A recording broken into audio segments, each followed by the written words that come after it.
All right, Terry, my watch just struck 3 o'clock Eastern. Is it okay if I go ahead and kick us off officially? Yes, it is. All right, cool. Well, good afternoon, everyone, if you're on the East Coast. And I guess good afternoon also if you're on the West Coast, because it's noon there. Thanks for being here for today's Bloomerang webinar, Missionizing Your Special Events. And my name is Stephen Shattuck, and I am the Chief Engagement Officer over here at Bloomerang. And I'll be moderating today's discussion as always. And just a couple of housekeeping items before we get started. Just want to let you know that we are recording this presentation, and we'll get that recording in your hands later today. So if you have to leave early or perhaps you want to review the content later on, have no fear. Just look for an email from me later on this afternoon. Most importantly, please use the chat box today as you're listening in. We're going to save some time for Q&A at the end of the presentation, so do not be shy at all about sending in your questions and comments. We'll see those throughout the broadcast, and we'll try to answer just as many as we can before 4 o'clock Eastern. You can also follow along on Twitter. You can send your comments and questions there as well. Just use the hashtag Bloomerang or send us a message directly at BloomerangTech. And if you have any trouble with the audio or the video today, usually these webinars are only as good as your own internet connection, unfortunately. If you have any trouble with the audio specifically, if you're listening through your computer, recommend you try dialing in by phone if you have any problems. Usually the audio quality by phone is a little bit better. So if you can do that and don't mind doing that, just check that email from ReadyTalk that went out about an hour ago, and there's a special phone number in there just for you. And if this is your first webinar with us, I just want to say a special welcome to you. We do these webinars just about every Thursday. We only miss a few weeks out of the year. But in addition to that, Bloomerang offers donor management software. So if you are in the market for that or perhaps just want to learn more about Bloomerang, check out our website. You can even download a quick video demo and see the software in action. But for now, I am super excited to introduce Terry Axelrod coming back to our webinar program. She's a good friend of Bloomerang, and I'm really excited to have her back and share all of her knowledge with us. How's it going, Terry? Just great, Stephen. I'm super happy to be back. Thanks for having me. Terry, I want to brag on you really quickly. If you guys don't know Terry, she is the CEO and founder over at Benevon. She's got over 30 years of experience in the nonprofit field. She has helped raise a ton of money. She has created the Benevon model, but before doing that, she served as a development director at a private inner city school where she raised $7 million in 2 years. Through all the kinds of things that she's going to talk about today. Over the past 20 years, through her work at Benevon, she has worked with over 5,000 nonprofits to help them raise money. I think she's over the $1 billion mark, if I remember what you said last time you were on our webinar You program, got it. Terry. That's right. Yep. And that's crazy. That's ridiculous. That's $1 billion with a B. And you're going to understand why as you're listening to this presentation. Why she's been able to raise all that money. So I'm going to pipe down and let Terry take it away. Go for it, my friend. Wonderful. Thank you, Stephen, and hi, everyone. Thanks all of you for being here. I'm going to forward the slide here and kind of dive right in. So as Stephen said, today's agenda is missionizing your special events. Pretty much every nonprofit does some kinds of special events, so we're going to be looking at how to insert the mission and how to use that event as a way to forward your process for more deeply engaging individual donors. We find great development folks get burned out on event after event after event. Donors get burned out on it, but nobody really has a plan, a strategic plan for how to insert the mission and forward what you're really up to, which is building that pipeline for major gifts. So in today's webinar, I'm going to be showing you both the Benevon model and the events that we have built into our model, but also the 4 basic types of nonprofit events. We have our whole own nomenclature for events, 17 soul-searching questions that you can ask to analyze each event, whether or not it's worth keeping or not, strategies for infusing your organization's mission into the event if you're going to keep it, and then how to design a year-round system of events that will build lifelong donors for your organization and really decrease development staff burnout. I'm going to be working through a few of the chapters in the book that I wrote called Missionizing Your Special Events, how to build a system of events that engages donors who will stay with you for life. I love this book because it really has examples in here from groups that we've worked with that said it's kind of complicated.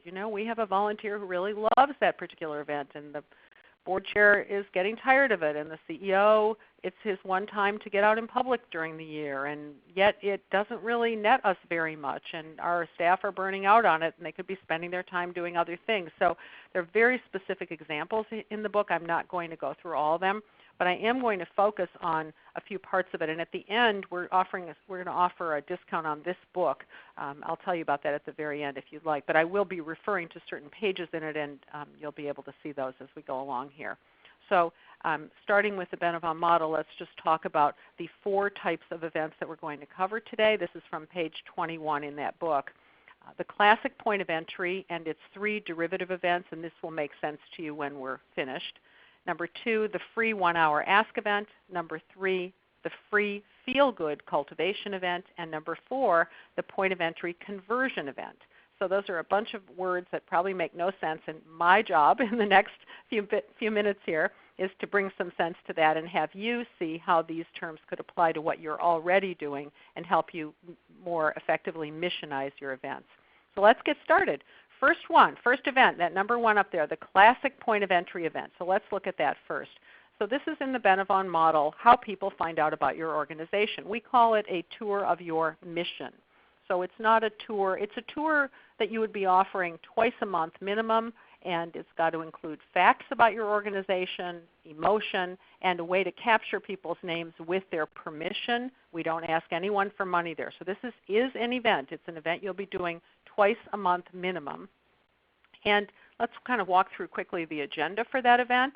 It starts off with a greeting, usually like at the school where I started the model in Seattle. We had a child greeting people right as they came in the front door. And then there was a little sign-in table. You see, everyone is invited to the point of entry event by someone called, we generically refer to as an ambassador. That's a person who has invited personally. So it's a private invitation. This is a private event. They've invited personally their book club, their yoga group, their sports group, the particular group of friends of theirs. And in inviting them, they've told them, you're going to be asked to fill out a little card. They are going to call you one time afterwards to get your feedback, but you will not be asked for any money there. So people are very willing to sign in. They know what's happening. There's a little individual card they each fill out. There's a time for them if they get there early to look around, see some posters on the walls, perhaps observe, like in our case, some of the kids getting dropped off at school and getting their hot breakfast and such. And then the program starts right on time. We did ours at 8 a.m. With everyone seated, and the welcome is done by the person we call the ambassador. So if you all are in my book club, I'm the ambassador and I welcome you. And I say, you've all heard me talk about this place so much, at book club, and I'm really grateful that you would come out today. I know a lot of you don't even know about this, and it may not be your most special hot button nonprofit kind of work, but you came because I invited you, and I appreciate that. And my greatest hope today is as you walk through and learn about what we do here, you'll be thinking about other people in your life that might be interested in knowing more about this, so that when you get a call from Susan in a couple of days to follow up and get your feedback on today's point of entry, today's tour, you don't call it a point of entry, whatever, you give it a warmer sounding name, that you'll be thinking about other people, and you might even offer to be an ambassador like I am and invite your group or host one of these at your own office or your location in a box, we call it. And then comes the visionary leader, so that's the CEO or executive director, a 5-minute talk going deep into their personal connection to the organization, results related to the 3 what we call bucket areas, 3 primary areas of impact that you have, and then their vision for the future. And then people get up, walk around, take a tour, 3 stops. Each stop focuses on one of those 3 bucket areas, where we tell a myth, a myth-buster fact, a story, and a need. And this is very tightly crafted. It's described in quite a bit of detail in the book. But the point is, people are moved to tears. People are changed out of just coming to this. It's the story. You don't use any video, and you may use audio tape. Often stories are told through letters, and the live testimonial, which is the last element. Someone talks about how your organization really changed their life. this point of entry event, if you take nothing else away from today, is that there are elements in this event that are essential to missionizing any event that you will be doing, and I'll point some of these out as we go along. We end with a thank you from the ambassador, who again says, when Susan calls you in a couple of days, I hope you'll be thinking, you've been thinking about other people, and perhaps some of you would agree to be an ambassador and help us spread the word, because the very best way you can help us is to spread the word about what we're doing by sharing this with your colleagues and friends. Okay? So that's a point of entry. Step 2 in the model, we do a one-on-one follow-up call with very specific criteria for the purpose of determining, is this person really interested in what we're doing, or should they be what we endearingly refer to as blessed and released? Not everybody's going to be interested. And you see that 5th question there. Is there anyone else you can think of that we ought to invite to a similar point of entry? That's where you're going to be hearing people say, I've been thinking about it. We have groups that, if they have 10 or 15 people at their point of entry, because that's what we ask an ambassador to do. We ask an ambassador to host and fill a tour with at least 10 people. And we have groups that in this follow-up call, all 10 of the guests will say, yes, I want to be an ambassador right away. But at a minimum, our metric is that 1 out of every 10 guests will say yes, that they would like to do that. We don't ask anyone for money here, and our bless and release rate is about 50%. So we allow that about 50% of the people will say they're not interested at all, not just in not being an ambassador, but not interested in being involved at all, which is absolutely fine. Third step in the model is where we ask for money, and I'm going to be talking a little bit about the ask event here. But first I want to back up and point out that we don't ask for any money at steps 1 or step 2. We wait until the fruit is ripened, as we kind of crassly say. And the way that happens is by step 2 there you can see the cultivation superhighway. The cultivation superhighway is where we hasten the ripening of the fruit by having more contacts. You see, I kind of think of the point of entry like a first date where you don't tell everything. And in the follow-up call, you kind of find out what is their hot button, which aspect of the work that we do, which bucket area really moves people. And so based on that, you invite them back for subsequent contacts, some more dates that focus in particularly right in on the area of their greatest interest. So you've got to really know what that is and listen very closely during the follow-up call to invite them back. For example, we have a group that's working to cure a disease that has 7 strains to it. And they will call people after their point of entry, and sometimes people will say, well, I'm really glad you're working to cure the whole disease, but I'm most interested, say, in that 3rd strain of the disease because that's the one my mother has. So that's a big hot button. So when they call them back, they're going to focus in on that, inviting them perhaps back to meet with a scientist or a researcher or some kind of a program related to the disease that they're most interested in. You've got to really be listening closely for that.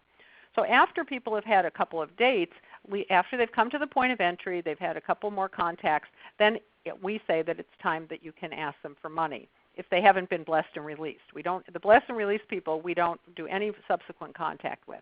So the asking happens in our model in 2 ways, either one-on-one or at this free 1-hour ask event. Now, the Benevon model is all about pipeline for major gifts. So we're not really about events at all. But we start off the first year with this free 1-hour ask event, which is a way to get people to join a multiple-year giving society so that we then know that they're the people that we want to cultivate further for one-on-one larger gifts. So this free 1-hour ask event, who's going to be there? Let's look at who would be the table captains. The table captains in our model are only people who have been ambassadors in the prior 12 months. Not 5 years ago, not board members that just we at the last minute kind of wrangle into filling a table. No, there's no fill a table mentality at all. This is strictly, we look at the people who have demonstrated that they are good ambassadors.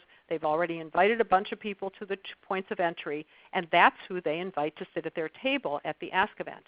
So using a database, I will just say at Benevon we are very proud of our new relationship with Bloomerang, and we've just developed a private label version called Bloomerang for Benevon.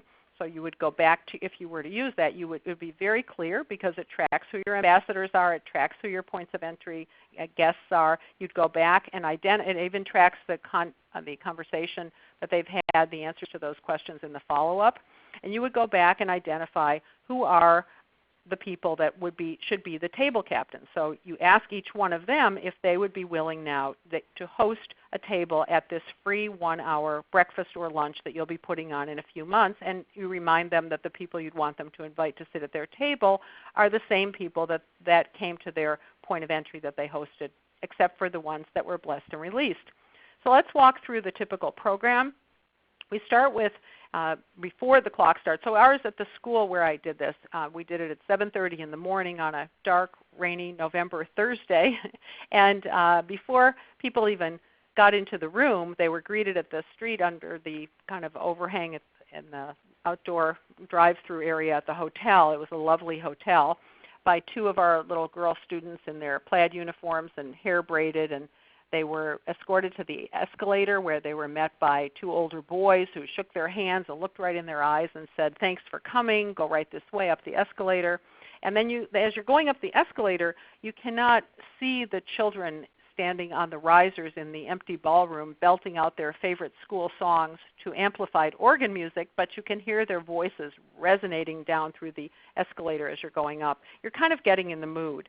You pick up your name tag out in the big lobby area, walk in and find your table, and who's there but your friend, the table captain, ready to greet you with a hug or a handshake.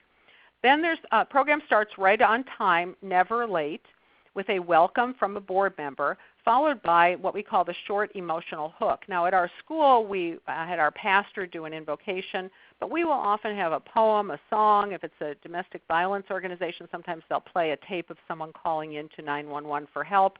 It's very short, but it definitely makes the point that we're not just here for breakfast or lunch. We have a specific agenda in mind. It's mission related, that short emotional hook element. And then the board member comes back up and says, "Enjoy your breakfast. And while you're eating, take a look at the little fold-over table tents we have in front of each person with a photograph of a child, for example, at our school and their story written out next to it. We have as you're eating, you feel a tap on your shoulder. It's a little child with a basket of apples looking you right in the eye and saying, 'Thank you for coming. Thank you for coming.' It's impressive. You're kind of getting the point that it's not about the apple. It's about that this is a child who goes to the school. These are people right in my community who would benefit. For example, another example would be when we work with a nursing home, they might pass out holiday greeting cards with a pen and ask people to write a message thanking someone, wishing them a happy holiday. When we worked with the Lung Association, the American Lung Association, they passed out those little cellophane tiny bags, and inside each one was a little miniature drinking straw. And they said, just hang on to this for later. And later on in the program, to demonstrate what it feels like when someone has an asthma attack, they asked everyone to open the bags, take out the straw, put the straw in their mouth, and pinch it kind of halfway closed, and then try breathing to have them get an experience of what it feels like to have it when you're having an asthma attack. So there are all kinds of things you can do. It's definitely not about the gift. It's about the impact of it when you explain it to people. Then, okay, visionary leader talk. So breakfast is over or lunch. Up comes the visionary leader, and that is the CEO or executive director who does about a 5-minute, very powerful talk about their vision for the organization, and then a 7-minute video that moves people to tears, not necessarily tears of pity and sadness, but joy and inspiration as they watch 3 vignettes, one about each of your 3 bucket areas. That, for example, it might be supporting individuals, strengthening families, building community. And you would have a story, a vignette, a video of a family in each one, for example, in each one of those, making the point about how we support families or strengthen individuals like that. And then there's a live testimonial at the very end. Now at our school, we didn't do a live testimonial. We had a bunch of little kids, and we had them interviewed by a lady who asked them 3 questions about what they loved about going to the school and their favorite subject, and what did they want to be when they grew up. And each time these little children resonated with what they had the answers, and they were adorable but really powerful, especially when she said, "What do you want to be when you grow up?" Because after you'd heard these kind of sad stories about how the tough lives that they'd had so far, you suddenly were hearing a huge vision come from each child, and you realized that the school had inspired them with that vision. So kind of now you're sitting there thinking to yourself, wow, this is pretty impressive. I didn't know this school even existed when I came here, or if I knew, I didn't know all of this. So you're now ready for the last element in the program, what we call the pitch. So this is where you're asked to join a multiple-year giving society, making a pledge in those top 3 boxes of at least $1,000 a year for each of the next 5 years. So this is the actual pledge card. This is a sort of a version of it that we used at the school. And you can see at the top, we ended up having 850 people, of which 80% of them had been to the points of entry in the prior 12 months. So you must have at least 50% of your guests have to have been to the point of entry. You cannot have it, don't even bother having an Ask event if you're going to bring in just a bunch of new people. It only will work if you've actually cultivated them with a dating process leading up to this. So of our 850 people, you can see in those blue boxes there, of 115 people, the top box there gave $1,000 a year for 5 years. 8 people did $10,000 a year for 5 years, and 4 people did $25,000 a year for 5 years, which is just that alone equaled nearly $1.5 million when you include all the pledges. And that came from fewer than 15% of the people who were in attendance. Now notice that we had another box on the pledge card, box number 4, and that was for people who could fill in the blank. You know, how much did they want to give and for how many years? Some people might say $100 for once or $50 3 times. Whatever they wanted to give was absolutely fine. And then that last box, even if they had checked a box above or hadn't, they could say, contact me, I have other thoughts to share. And a lot of people said, you know, I've got real estate to transfer, a stock, or I'm on a board, I want you to come talk to me, or I just have some advice for you. Whatever it was, we were very happy to have people, we were very happy to call everybody who said that, and we were totally shocked at the results of this first Ask event. So the next day I got on the phone and started calling people, and I said, thank you so much for coming yesterday to this Ask event. What did you think of it? And I was quiet and listened, and I heard the same thing over and over again from people. They said, if I had known how great that event was going to be yesterday, how terrific your school was, or that I was going to give you all that money, I would have invited other people.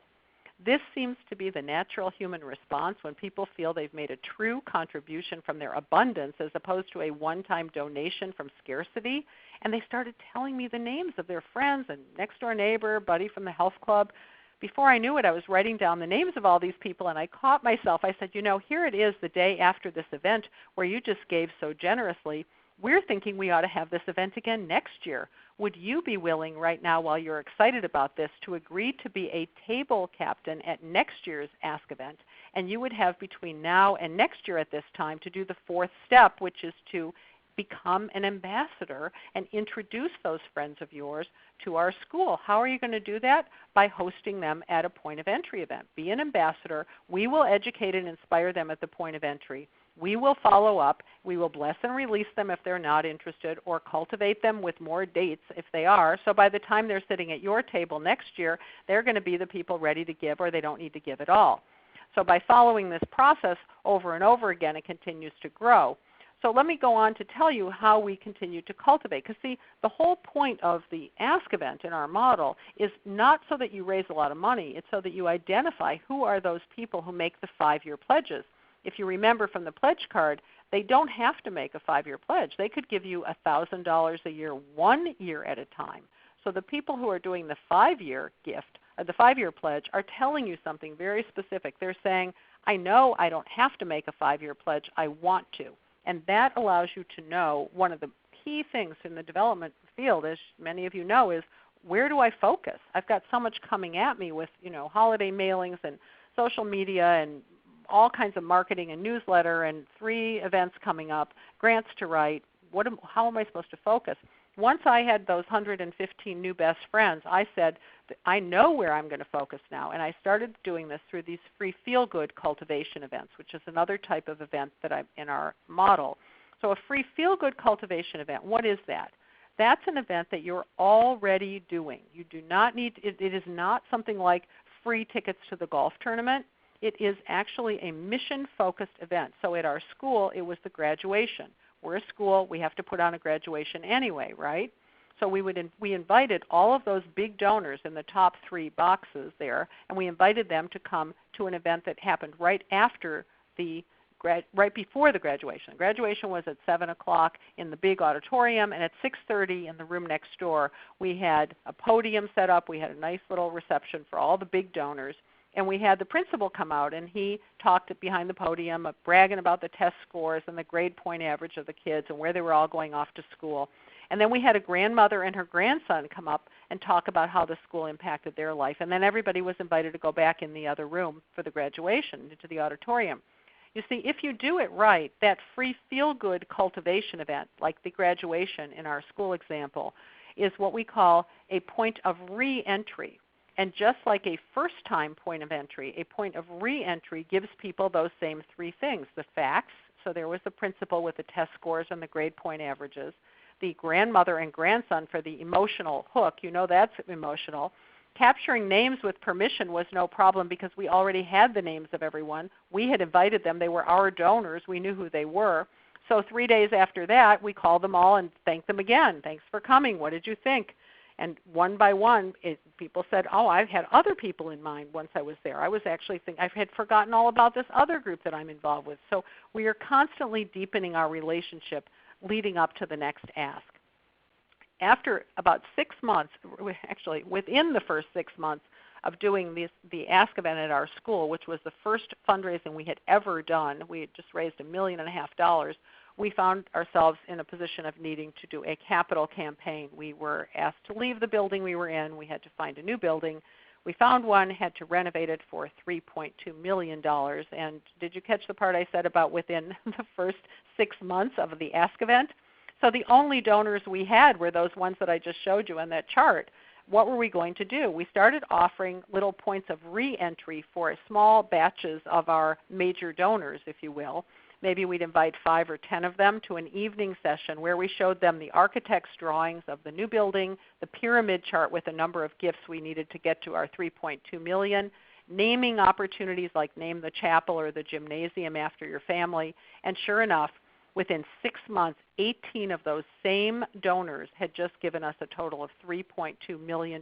This is on top of their annual gift, because all that other money, all that money on the pledge card that I showed you earlier, that's all unrestricted operating. There's nothing in there that's restricted. This money was restricted for capital. But because these people had made those 5-year pledges and we had gotten to know them, a subset of them, 18 people of the 129, I believe there were in the other chart, 127, 18 of them were willing to step up and contribute a collective $3.2 million. So let's go back now to the 4 types of events that I said. So I've now shown you a classic point of entry, okay? And it's 3 derivative events. What would those be? So the point of entry in a box is where you take those elements of the point of entry. You don't do this right off the bat, but once you've practiced it a few times in your office or your main center, you are able to extrapolate those elements using certain props, and you've got all the same stories, and turn that into take it on the road and turn it into what we call a point of entry in a box. It can be done in a board member's office. Often people will do it in the office of a sponsor or a vendor. As I say, a board member. Some people do it in a home. Some people do it in a church basement. But it's usually done, it's always hosted by someone in particular. It's called a point of entry in a box. Then we also have the one-on-one point of entry. We don't do a lot of this because it's a lot of work, but occasionally you'll have a big potential donor. Sometimes people will do it if they've got a foundation or such who wants to come out. And you've now got a great way to tell your story with this 1-hour point of entry. And then the pre-point of entry, I hesitated to even put this on here, but it's in the book, so I left it in, which is, I don't even consider that a point of entry, but an example of a pre-point of entry would be like a Rotary meeting or a community meeting where you're invited to go out and speak. A lot of people think, oh, we're already doing points of entry. We're already invited all the time. We do many of these a month, these speaker circuit where we get 10 or 20 minutes to tell our story. That is not a point of entry, but I put it here just to mark the place for it because, for example, if you are invited to do one of those events, let me tell you some tricks for how to convert those events into a pre-point of entry. So let's just say, for example, you have someone on your board who's in the Rotary, and they say, well, we ought to just go do one of these things at the Rotary. Well, Rotary only wants you to do a 20-minute talk usually. Maybe you get 30 minutes, but usually it's about 20. So what are you going to do? You want to have the person who invited you, in this case your board member, have them be the one who introduces you at the Rotary meeting before you speak, and they're the ones who can say, I invited this organization to come and talk. I'm involved with them. I think they're fantastic, and I've already chosen a date to host a tour, or whatever they're called, a mission tour, a point of entry, if you will, that's going to happen in a couple of weeks. I'm going to be hosting one, and after Barbara's finished telling you all about this today, if you would like to attend the tour that I'm hosting, come back and see me at my table. You see, you don't have permission at a Rotary type meeting to ask for people's names. You do not have permission to get their contact information. So, however, the member of the organization, and if that's someone that knows you, presumably someone who invited your organization to be a speaker there, they can say that at the beginning, and then you get up and you do just 10 minutes. All you do is a little 10 or 15-minute talk that usually includes the visionary leader talk, that same kind of a powerful personal talk from your visionary leader, and usually a live testimonial. Those are the things that people will remember most in your 20 minutes or 15 minutes. Visionary leader talk and a live testimonial, and then end by having that Rotary member come back up and say the same thing again about, thank you so much, and again, if you'd like to come into my private tour that I'm doing and I'm hosting in 2 weeks, come and see me at my table, like that. So that means that you've taken that event. You have not made it. You're not counting that as a point of entry, that Rotary meeting. You do not call anybody and follow up. Only the people who come back and talk to the person and say, invite me, those are the people that you then invite to the point of entry. So that is a pre-point of entry. Okay? So here you've got the box around here. I'm going to get into the 4 kinds of events again a little more now. This box will look familiar. The 3 items in it are essential to each of the 4 types of events. So whether it's a point of entry or the other events I'll be describing. You've got to give people the facts, the emotion, and you must have their permission to capture their names. No more of the leaving the business card in the bowl for a drawing. We all knew what that led to, a lot of mail and phone calls we didn't really want. And guests must be invited word of mouth by an ambassador who tells them in advance that they're coming to a Get Acquainted event, they're not going to be asked for money, and that they will receive a follow-up call. Very transparent. And then I said point of entry in a box as another example, which is not like a Rotary meeting. Okay, these, again, you'll be doing twice a month. In our schema of events, you would be putting these on minimum 2 times a month. Okay? So let's go now to the next type of event, which is the Ask event, the free 1-hour Ask event. I already explained this, but here's a little summary of it, and this is taken right out of the book. It's free. You want to aim to have 200 to 300 people at your event, not more than that, 200 to 300. And those of you who are thinking, well, we want to have way more, some of you are thinking, how are we even going to get 200? The reason we don't want it bigger is because of the metrics, the second item there. Minimum of 40% of the guests must have attended a point of entry in the prior year. Earlier I said 50%, and I really would like it to be 80%, which is what we had at our first Ask event, which is why it was so successful. There's a direct correlation between the percentage of people who we crassly refer to as the ripened fruit people at the Ask event and the amount of money raised. So you will not have, if you start the model today, and you do 2 point of entry events per month, you will not be able to meet the metrics to do anything much bigger than a 200 to 300 person Ask event. If you want to have a bigger Ask event, then you need to do more points of entry per month to meet the ratios that I've described. Number 3, all the table captains have been ambassadors in the prior year. We would much rather see a way smaller Ask event, like 100 people, and have 10 table captains who all were ambassadors in the first year, but we don't want to have anybody just being roped into being a table captain at the last minute. That means that their guests will not have been through the process, and actually it can backfire when you start asking people for $1,000 a year for 5 years. While it's only $83 a month, it still is a lot of money for somebody who's doesn't even know your organization yet.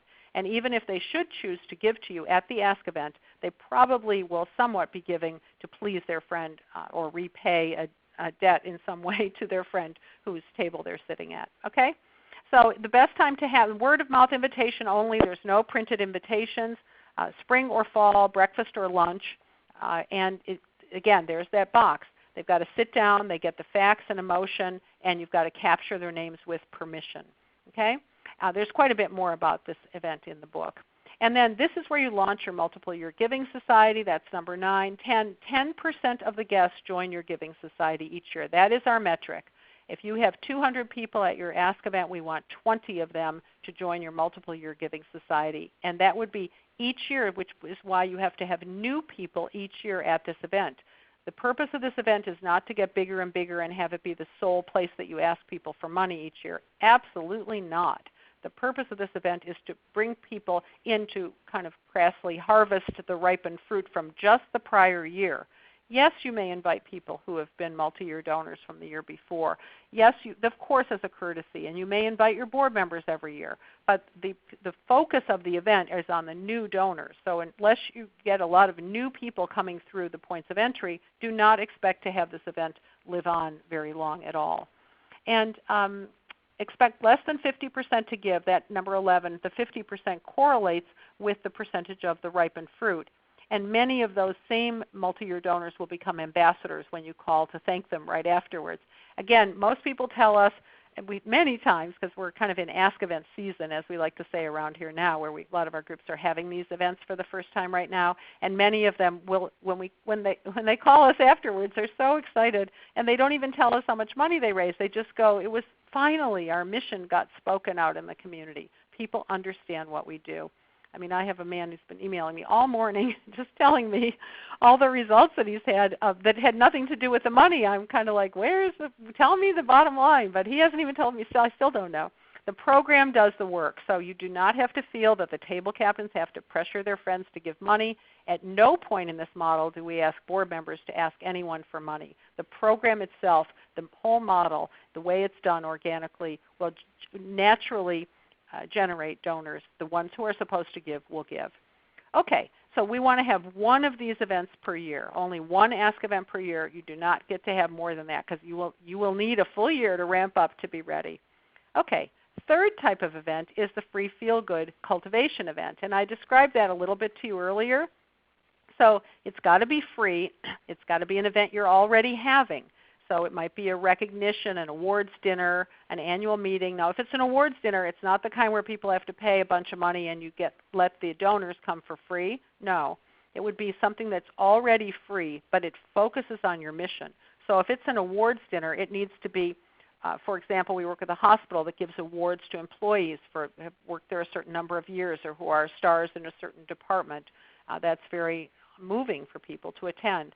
Perhaps it's a celebration, a program-related milestone event, like we have groups, workforce development groups, that will have their participants will be graduating, or they monthly might have a job celebration when people get hired on. So something like that that's really mission-focused. And in that case, in fact, I'll use the example, you can stick with that example, where they've got either sitting down, people are sitting down, if let's say you're doing the program there, you're giving them the facts and emotion. So, and then capturing their names, you've already got their names.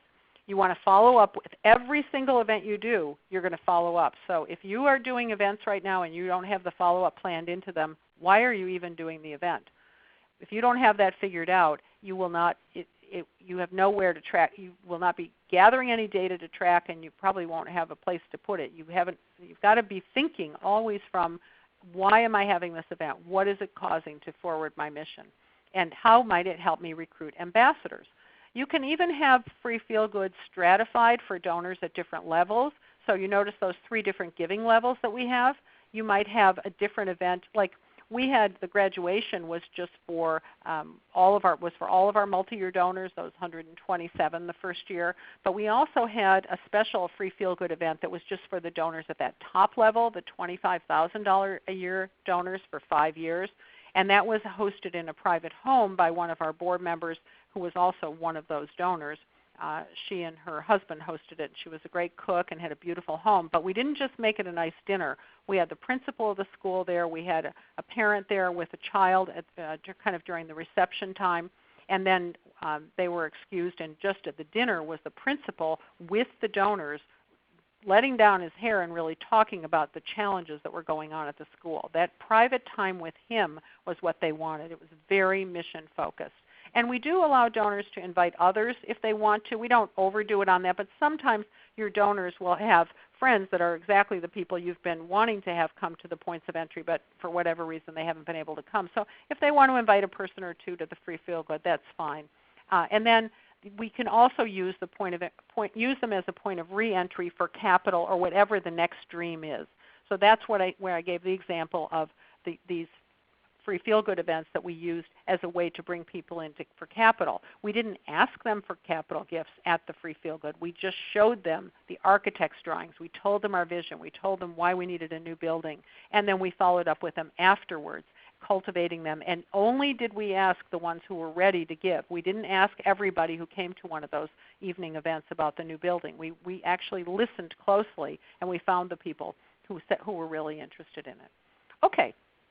So this event, the free feel goods, you're going to do twice a year also, 2 times a year. And then there's another event, I didn't put it on here, it's called a celebration event, and we want you to do one of those right after the Ask event each year to thank everyone who's been involved with the Ask event and kind of launch the next year. So 2 of the traditional free feel good events, again, program related events that you're already doing. Do not cook up some new event. The last thing you need is to cook up a new event. Think of something that you're doing in your program, and there's some good examples in the books.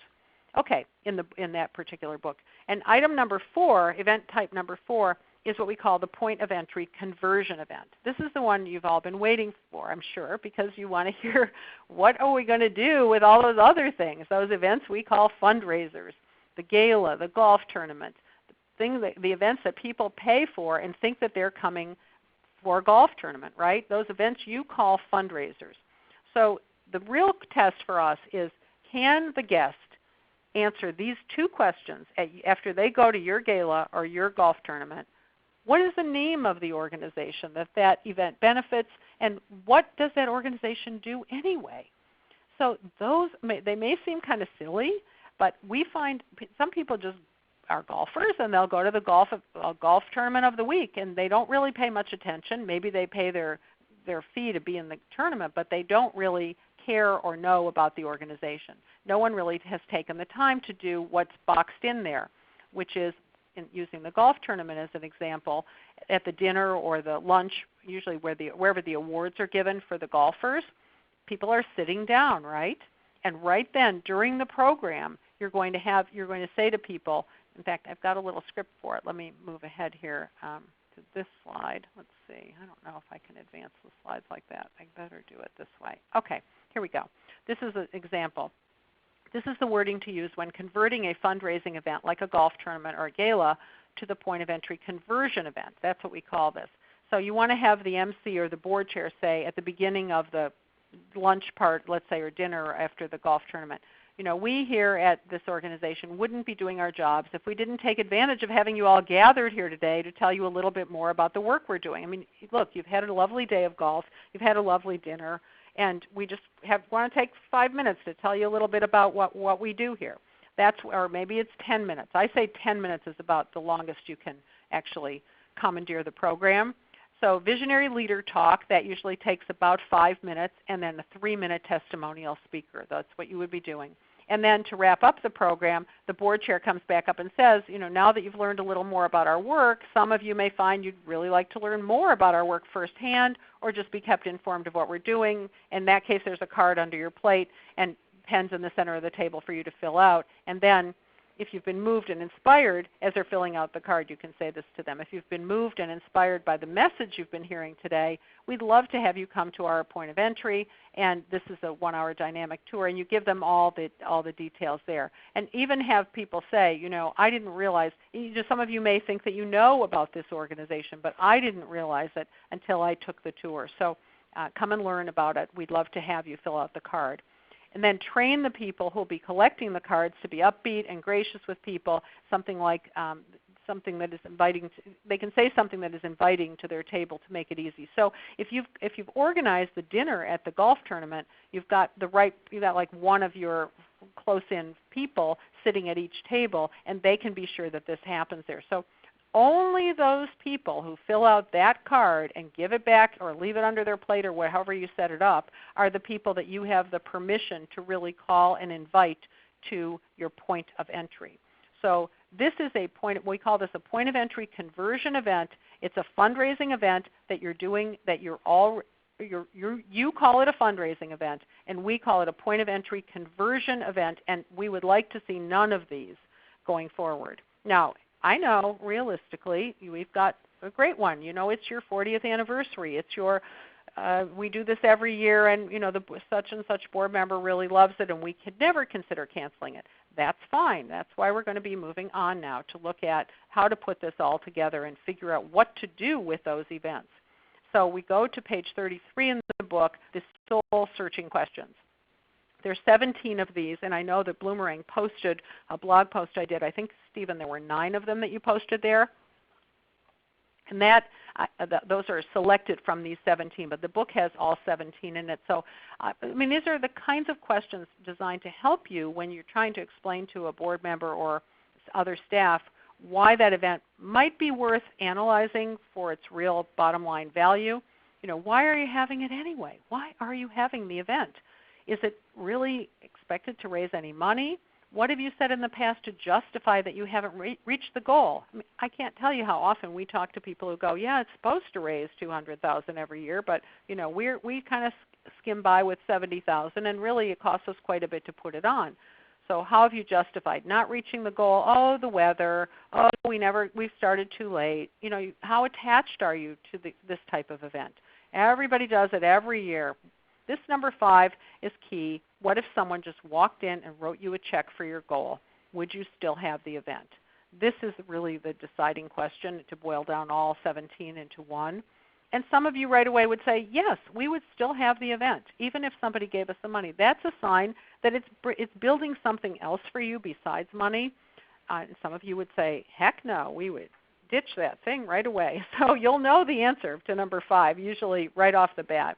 And thinking ahead to your next big event, if you don't make the goal, why wouldn't you? A lot of people already know. They already have their reason and excuse for why it's not going to work.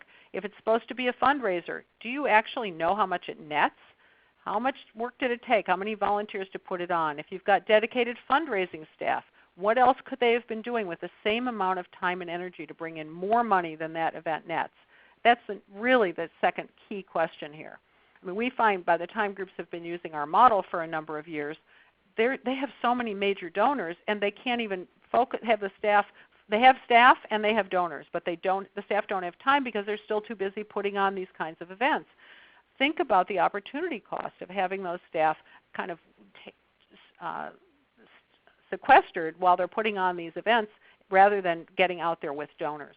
For how many months, number 10, in advance have you and your team been obsessing about the event? I mean, people get really ill over planning these events.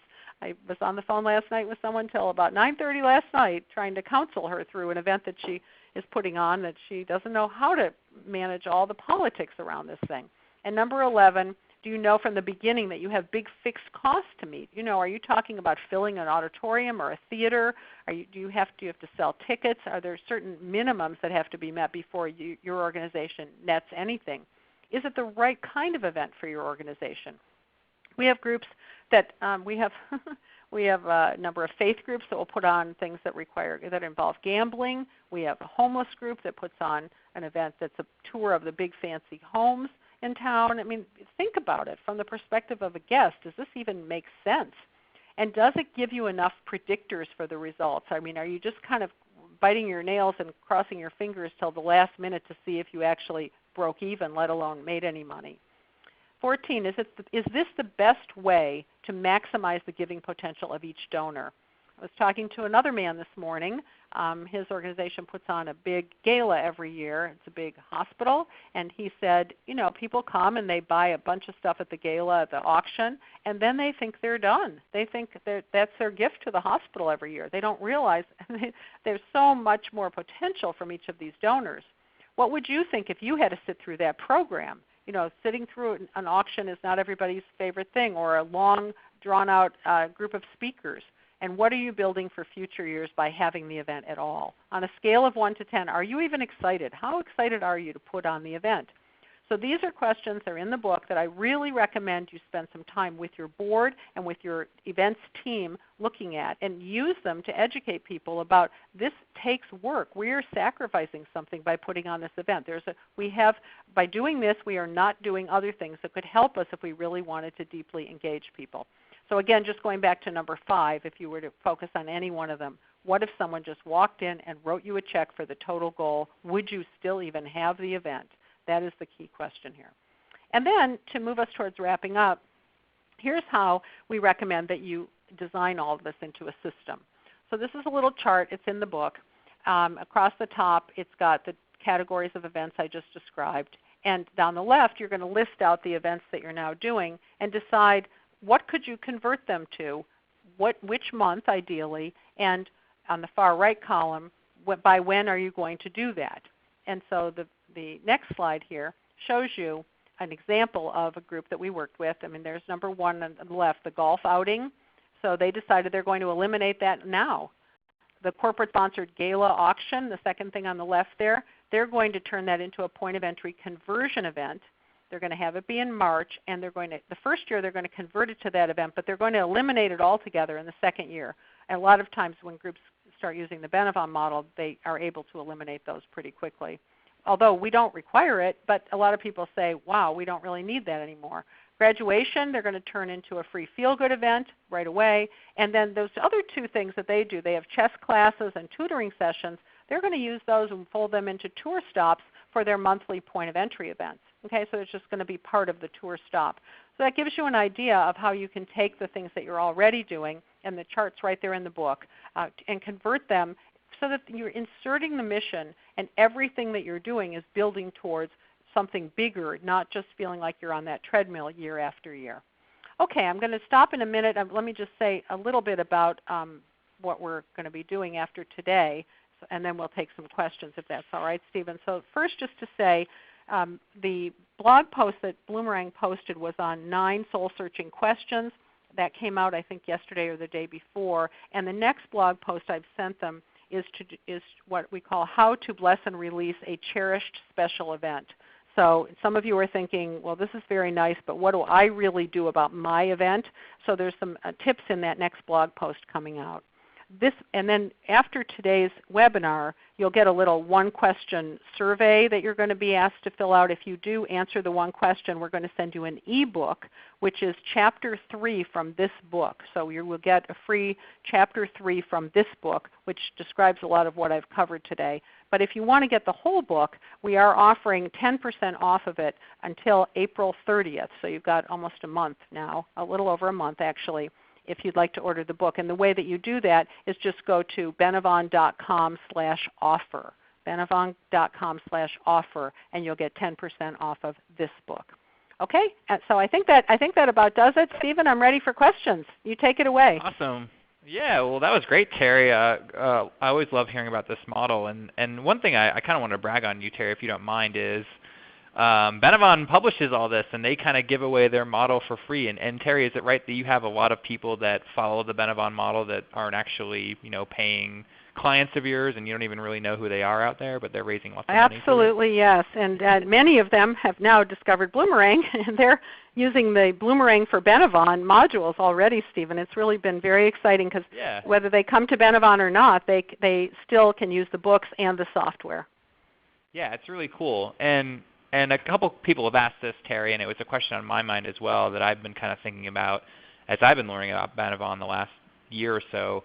Why do you focus on the pledge? Why don't you just ask for, a one-time gift, or let people kind of, give however they want, whatever they want? Why do you focus on the pledge? Can you kind of explain that philosophy?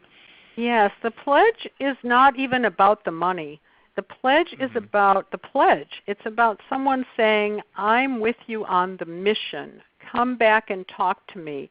Because people, there's that fill in the blanks box right on the pledge card. People could easily say, I'll give you $1,000 a year, 1 year at a time. But by virtue of the fact that they choose that box that they're going to do it for 5 years, they're saying to you, I really care. I mean, you're not going to take them to jail if they don't pay it off every year. It's not like it's not right. a signed contract, but it is their pledge. It's their way of saying, I'm with you on the mission. Come talk to me, include me, ask for my advice. I'm not necessarily going to give you all the money you ever ask for. And the reason we use it, and it's so powerful in our model, is that it allows you to identify who are the people that want to be further cultivated. They're kind of in the inner family of the organization. So you don't have to kind of wonder, of all my donors, who am I supposed to talk to today? Once I had my 127 best friends at the school, I stopped doing everything else. I said, if they can give that kind of money at a 1-hour event, even though they'd been well cultivated, but it was still a surprising amount of money, what would happen if we actually got to know them even better? So those are the people I focused on for the free feel-good cultivation events. Okay, that makes sense. I'm going to lump a couple questions in here. Lots of people have asked, Terry, how much do these events cost on average? I mean, obviously you're feeding people and you have to have the event space. How much do they cost, and how often should you have point of entry events? Is it once a quarter, once a year, once a month? Is it across the board? Cost and frequency, what do you think? Okay, I'm going to go back and see if I can find the model in here. I got to go way back here on the slides. It may take me a bit. Here's one. Okay, so the frequency is, just using this slide as an example, the golden color there, number 1, you want to have 2 points of entry, not points of reentry, 2 points of entry per month. In the red, for the Ask event, you want to have 1 Ask event per year. And in the blue, the free feel-goods, you want to have 2 of those per year. So that's how often you have them. And as far as the cost, the Ask event, well, that's the one people are mostly thinking, they picture some big expensive thing. Yes, we'd like you to have it at a nicer place, a hotel, or not necessarily nicer, but at least a different place than your office. We'd rather you have it kind of fancy, a little bit special. And usually because it is a pre-plated breakfast or lunch, it's a continental breakfast, usually a cold breakfast. There's not hot eggs and bacon and all. People are there for 1 hour, and so it's quite inexpensive. We figure maybe $25 a person for the breakfast if you do it that way, and that cost, when you add that up, is significantly less. Again, it's not a huge event, so often you'll get a sponsor for the event to cover the cost. Okay? Cool.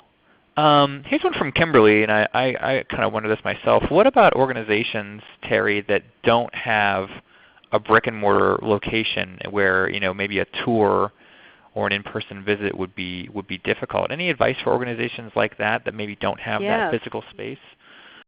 Yes, we love that. In fact, I don't know that it might be in this book. I'm not sure. There's another book that we have out too. There's sold all in a package. You'll see it when you go to the website. I'm hoping you'll poke around there, everyone. But the other event at the point of entry, wait a minute, I just lost my train of thought. Ask me again the question, Stephen. Non-physical locations. Yes, okay, thank you. There's a whole section in there called what to do if you have either a boring office, we call it boring office syndrome, point of entry. That's written up in there, and also what to do if you don't have one at all. The short answer is you have it in someone's home, you have it in a church basement, you do a point of entry in a box. If you don't have any physical location at all, there's a whole section in the books about point of entry in a box. But you also can do, some of you may be thinking, well, we do have an office, but we would never want to have it there. Yes, you probably would initially. We would like you to, and there's sections in the books describing it. But even if you do it in like just a little tiny kind of rundown conference room, we do what we call a 4 corners point of entry, where you're sitting at the round table and people are looking. You just point them in one direction and have have signs and posters and props that demonstrate the stories and such from each bucket stop in the that you would normally do on a real tour. Okay? Okay, that makes sense. Well, we probably got time for one more question because we're coming up on the 4 o'clock Eastern hour. The asker asked to remain anonymous. What if your ED or your CEO or founder is not a great speaker, but you definitely want to have that person telling the emotional story? Is it okay to choose another representative from the org, or does it have to be someone at the top or in leadership? Yes and yes. It is okay, but yes, it has to be someone in leadership. But really, the guests at the point of entry must hear from the CEO, the visionary leader. Even if they're Okay. not a great speaker, they've got to meet them. But we can both if people come to our trainings, we coach them in how to actually be emotional and visionary. We help them, or find another person who can do that part of it. So you wouldn't be afraid of investing perhaps in Oh no, training up? most people who are visionary leaders, they've got a big vision, but they didn't necessarily get trained to be public speakers. They Right. got trained to run an organization or be good at the field they're in. So we're very accustomed to that. Do not let that stop you at all. And honestly, if we really just have them talking about the mission, which is what they love to talk about anyway, they can be pretty good. We can help with that. Cool. Well, I know we did not get to nearly all of the questions. Terry, would you be willing to take additional questions maybe via email or by phone? You bet. That's fine. Have people send them over. Yeah. And don't forget about don't forget about the survey and the ebook. Hopefully that ebook at the end will be helpful to you all. It's something I wanted to give away, the chapter 3 in this book. But you can get the whole book. You see how to do it right there. Yeah, and I'm going to send out Terry's email through the chat, and we'll definitely be sending the slides out to you folks as well. Terry, this was awesome. Thanks for sharing all your knowledge with us for free. This is really, really great, and I hope everyone enjoyed the presentation. Thank you so much for having me, Stephen, and I'm really grateful for our relationship with Bloomerang. Thanks again. Yeah, we have I just want to kind of brag on that for a minute. We have a special version of Bloomerang. If you are a Benavon model follower, we have a flavor of our database just for you. So check out bloomerang.co/Benavon. Definitely download that ebook, get that coupon code. Lots of free resources on our website as well. You can check out our upcoming webinar schedule. We're going to take next week off for spring break. Hope you don't mind, but we are back 2 weeks from today. A special 10:30 a.m. Eastern edition. I know that'll be early for you West Coast people, but if you don't mind getting your day started with us, it's definitely going to be worth it. We're going to have Jen Love and John Lepp of Agents for Good on to talk about donor love. Maybe you've heard that donor love phrase, and maybe you've been seeing that around conferences or Twitter, and you want to know more about that, definitely check it out. They're going to talk about donor stewardship. It's going to be a really good presentation. There's a couple other webinars on our schedule as well if you want to look further onto the future. But we'd love to see you again some other Thursday, hopefully in 2 weeks. But if not, we'll call it a day there. Have a good rest of your afternoon. Look for an email from me with all the goodies, and do email Terry with any additional questions. So have a great rest of your day. Have a great weekend, and we'll hopefully talk to you again soon. Bye-bye. Thanks again, Stephen.